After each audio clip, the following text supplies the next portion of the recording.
है आरजे कार्तिक की 1 minute story. ये कहानी एक प्रसिद्ध लामा की, जो अपनी ऑटोबायोग्राफी में लिखते हैं कि जब मैं 5 साल का था तो मुझे मेरे पिताजी ने बुलाकर के कहा कि बेटा कल सुबह 4 बजे जागकर तैयार हो जाना, तुम्हें विद्यापीठ में जाना है आगे की शिक्षा के लिए।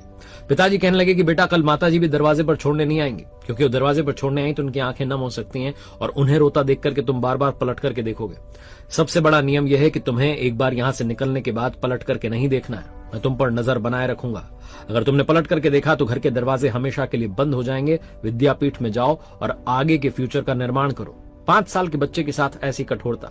सुबह 4 बजे वो जाग करके तैयार था, घोड़े पर बैठा था, घर के नौकर उसे छोड़ने के लिए जा रहे थे और बार बार याद दिला रहे थे पीछे मत पलटना, पापा छत पर से नजर बनाए हुए। लड़का आगे ही देखता रहा। विद्यापीठ में पहुंचा तो वहां के आचार्य ने कहा कि बेटा यहाँ पर प्रवेश परीक्षा होगी, उसमें पास हो जाओगे तभी अंदर एडमिशन मिलेगा, वरना यहां से भेज दिए जाओगे।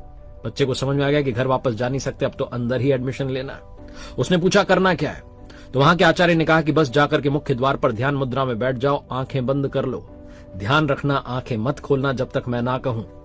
लड़के ने कहा ठीक है। जब वो बच्चा जाकर के ध्यान मुद्रा में बैठ गया तो मक्खी मच्छर उसे परेशान करते रहे। यहां तक तो ठीक था। कुछ समय बाद जो उस विद्यापीठ के बाकी बच्चे थे उसके आसपास से निकल रहे थे, उसके ऊपर से कूदते हुए जा रहे थे, उसको डिस्टर्ब कर रहे थे, लेकिन वो लड़का आंखें बंद करके बैठा रहा। 6 घंटे तक वो बच्चा उसी मुद्रा में था। 6 घंटे बाद आचार्य ने आकर के कहा आंखें खोल लो, तुम इस विद्यापीठ में प्रवेश पाने के लायक हो चुके हो, तुम अंदर से संकल्पित हो चुके हो, क्योंकि जिसका खुद पर इतना भी नियंत्रण नहीं कि वो कुछ देर आंखें बंद करके बैठ जाए, वो जीवन में क्या कमाल करेगा।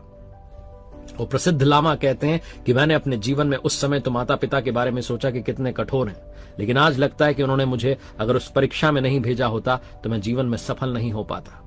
लाइफ में कई बार चैलेंजेस का सामना करना चाहिए ताकि ये पता चले कि हम अंदर से कितने मजबूत हैं।